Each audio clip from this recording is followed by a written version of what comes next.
Então, acredito que já esteja gravando. Então, bom, um bom dia oficial para todos.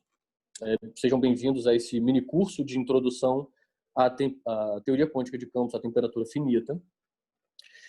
Esse curso eu mandei num e-mail de divulgação que eu mandei para os inscritos do TQCBR, que alguns que estão aqui talvez não tenham recebido esse e-mail de divulgação porque não estavam na lista prévia. Ele continha a ementa do curso. Então, pela ementa, que também está aí, estou compartilhando a tela com vocês, essa ementa, ela diz respeito, ela aborda os 4 primeiros capítulos do livro do Kapusta e Gale, que eu coloquei nas referências. É a primeira referência, exatamente essa daqui, o livro do Kapusta, cujo título é Finite Temperature Field Theory, Principles and Applications, da Cambridge Monographs. Okay?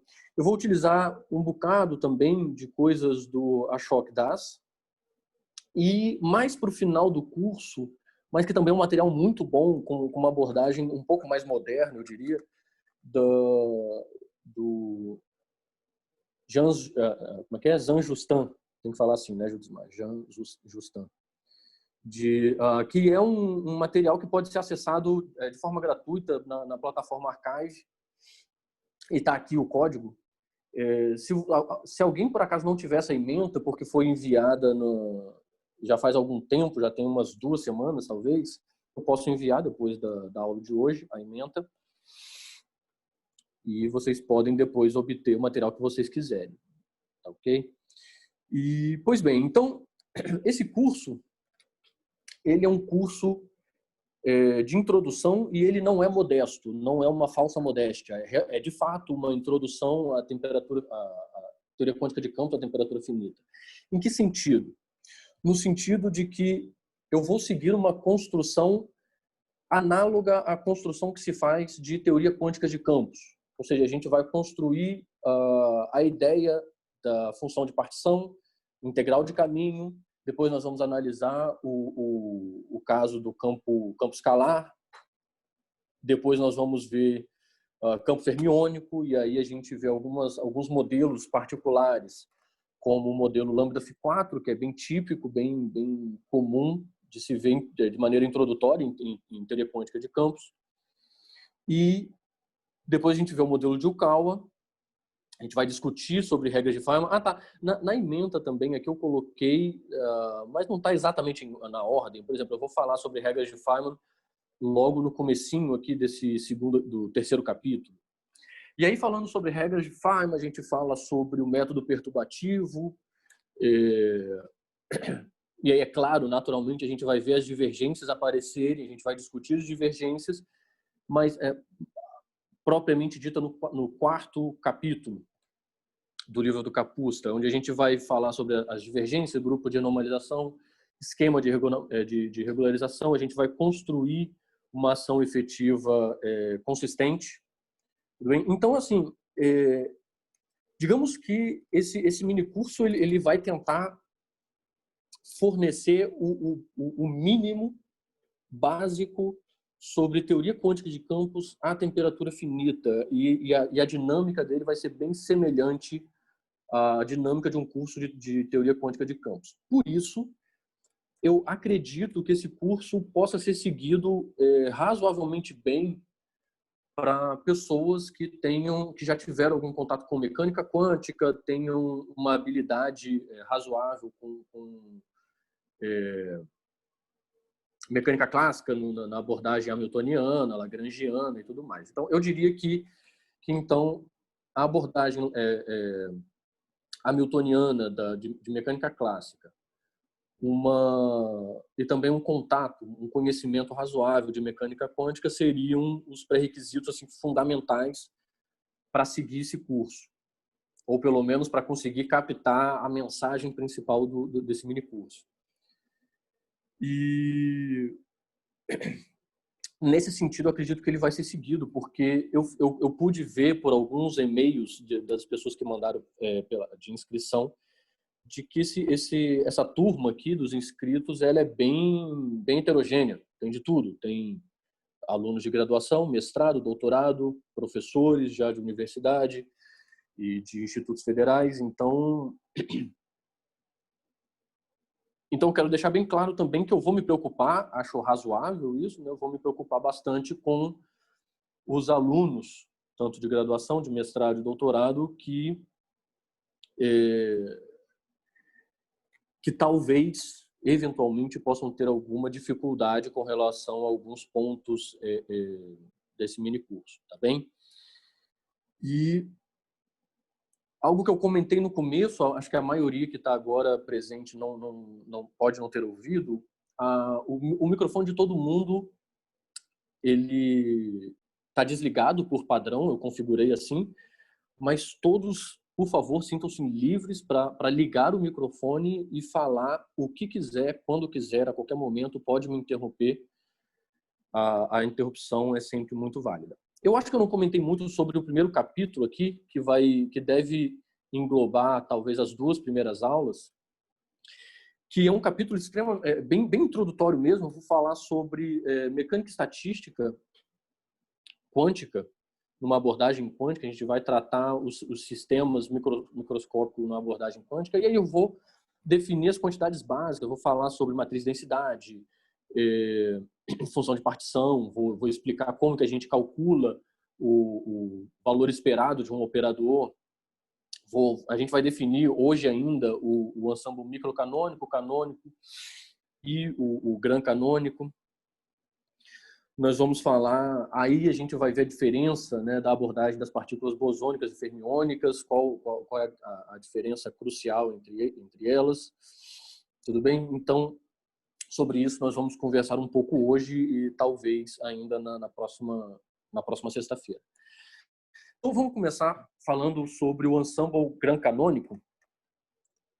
Eu vou fazer também essa introdução dos ensembles de uma maneira um pouco inversa do que às vezes é feito no livro-texto. Nos livros-textos, às vezes eles começam com o ensemble microcanônico e partem aí depois falam do canônico e do gran canônico. Tem a sua razão de ser, mas eu vou tentar fazer no sentido inverso. Vamos começar pelo gran canônico. E por ensemble, eu particularmente eu costumo interpretar essa palavra ensemble como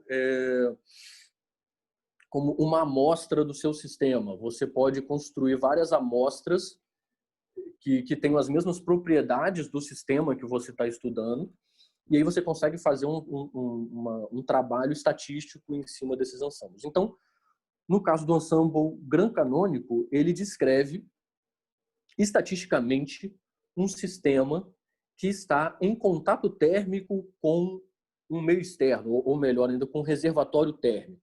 Então vamos começar a definir muito bem os objetos. Aqui o sistema que vai ser descrito pelo ensemble gran canônico nessa figura aqui é essa caixinha tracejada. Esse tracejado aqui ele representa, pela minha notação aqui, que esse sistema ele pode trocar energia e partículas com o meio externo, com o reservatório. E por reservatório, a gente sempre vai entender que é um objeto que tem dimensões, proporções muito maiores do que o sistema que a gente está tratando. No sentido de que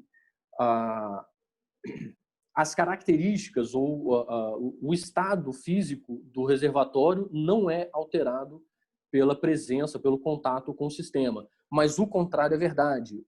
O estado físico do sistema ele é alterado, ele depende da interação com o reservatório térmico. Esse NS é um número de partículas do meu sistema quando ele se encontra na configuração S. Esse S minúsculo, eu tenho um problema de escrita e de notação, que pode às vezes ser confuso, mas esse aqui é um S minúsculo que vai denotar uma determinada configuração do sistema. Tudo bem?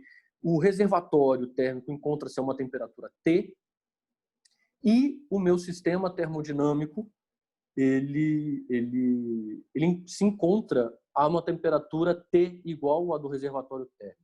porque eles estão em equilíbrio térmico. Esse é outro ponto importante de dizer sobre esse minicurso inteiro, os 4 capítulos. Nós vamos abordar, nós vamos tratar de uma abordagem específica de temperatura finita, que é conhecida como abordagem de tempo imaginário, ou ainda, que é uma abordagem, um método de Matsubara, ou abordagem de Matsubara. São termos equivalentes. Existe também uma abordagem de tempo real, que eu não vou tratar aqui. A gente pode tentar ver no final do curso se eu posso falar um pouco sobre a abordagem de tempo real. Mas esse curso ele é específico para a abordagem, para o método de Matsubara. E a particularidade deste método de Matsubara, de tempo imaginário, é que ele é super apropriado para tratar sistemas que se encontram em equilíbrio térmico. Então, sempre, em todos os casos tratados neste curso, eu vou falar de sistemas em equilíbrio térmico.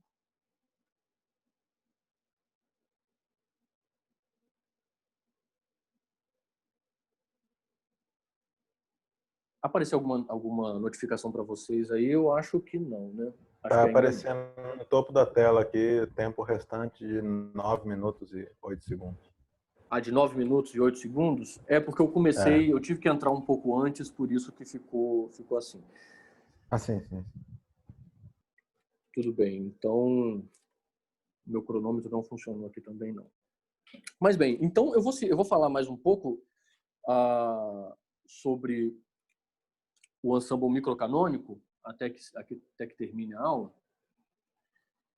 Que é o seguinte, eu vou falar sobre o postulado fundamental da mecânica estatística, e esse postulado fundamental da mecânica estatística, ele vale para o ensemble microcanônico.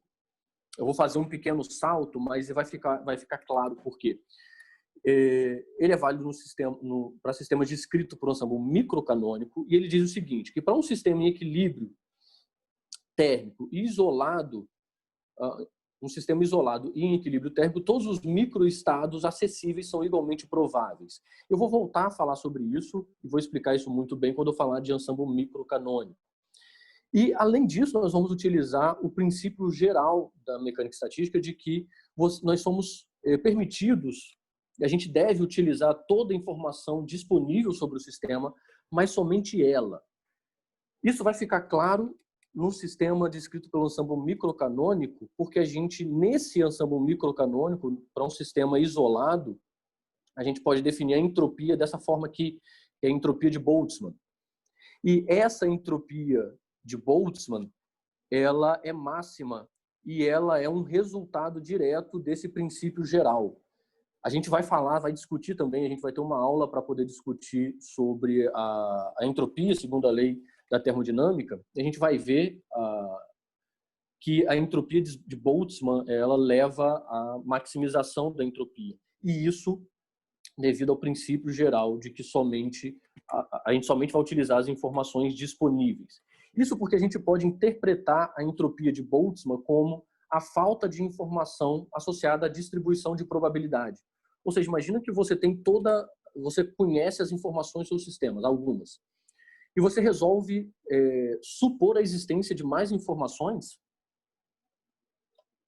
Você resolve supor a existência de mais informações que você desconhece, isso aumenta a sua incerteza do seu sistema, o que leva a um aumento da entropia. Então, como a gente vai estar restrito ao princípio geral da mecânica estatística, a gente vai utilizar somente a informação disponível que a gente conhece, isso significa que, para um sistema isolado, a entropia dele vai ser máxima. Mas a gente vai discutir isso um pouco mais quando a gente falar do ensemble microcanônico. Então, a partir desse sistema isolado, a gente vai considerar agora um sistema que troca energia com o reservatório térmico, que é o caso do ensemble gran canônico. Então, a única informação que a gente tem no caso do ensemble gran canônico, a gente não tem muita informação sobre as configurações particulares, porque existe uma troca de energia e troca de partículas, mas a gente pode restringir o sistema a partir do valor médio da energia e do número de partículas.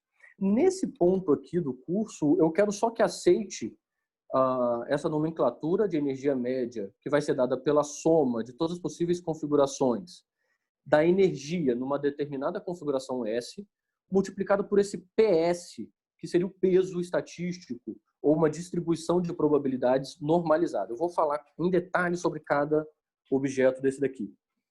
Pois bem, então, para o caso da energia, o valor médio obtido por essa expressão, em que eu somo todas as possíveis configurações do sistema, da configuração particular da energia numa determinada configuração, com o peso estatístico dessa configuração.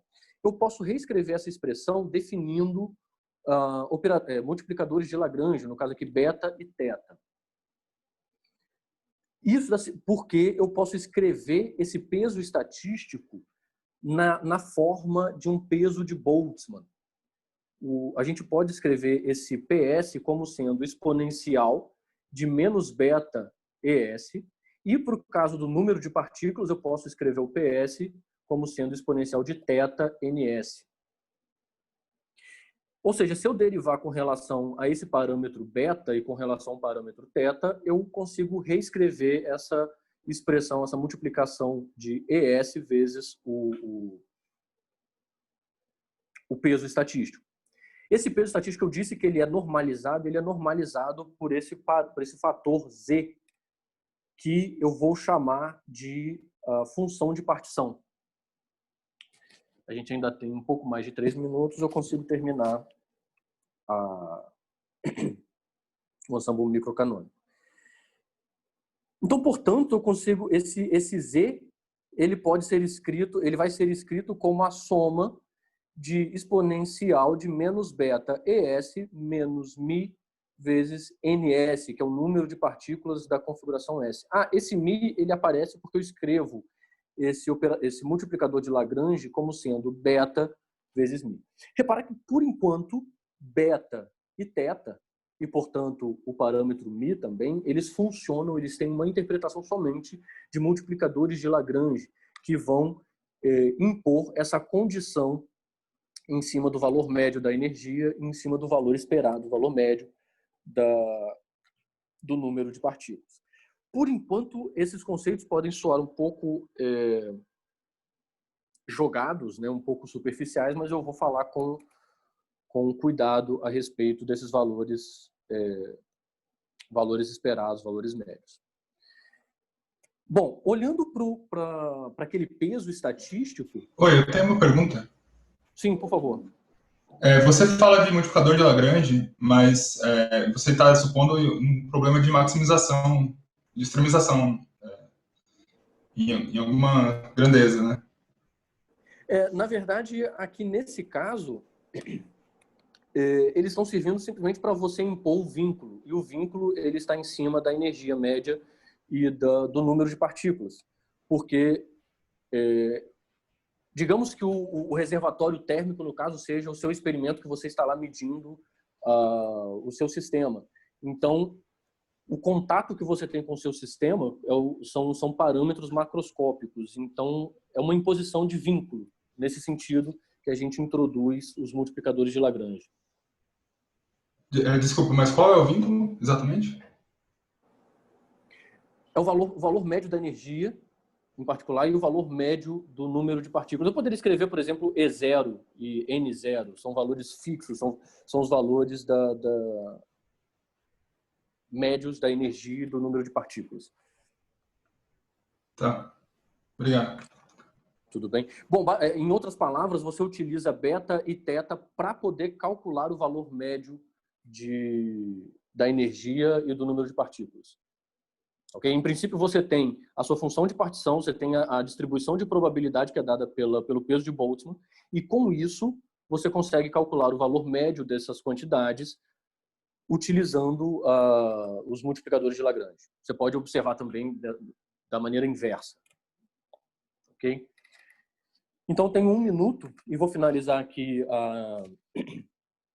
o ensemble microcanônico, onde eu defino o operador matriz-densidade, que vai ser dado pelo peso estatístico de Boltzmann, repara que a matriz de densidade ela não está normalizada, dividida pela função de partição, pelo Z, e ela é dada em termos do operador hamiltoniano e em termos do operador N, que às vezes eu vou chamar de operador número, às vezes vou chamar de operador de ocupância ou de ocupação, eu vou falar um pouco mais. E esse operador número, multiplicado por μ, que aqui a gente vai chamar de potencial químico, ele está associado à existência de cargas conservadas. Pessoal, a ligação vai cair agora.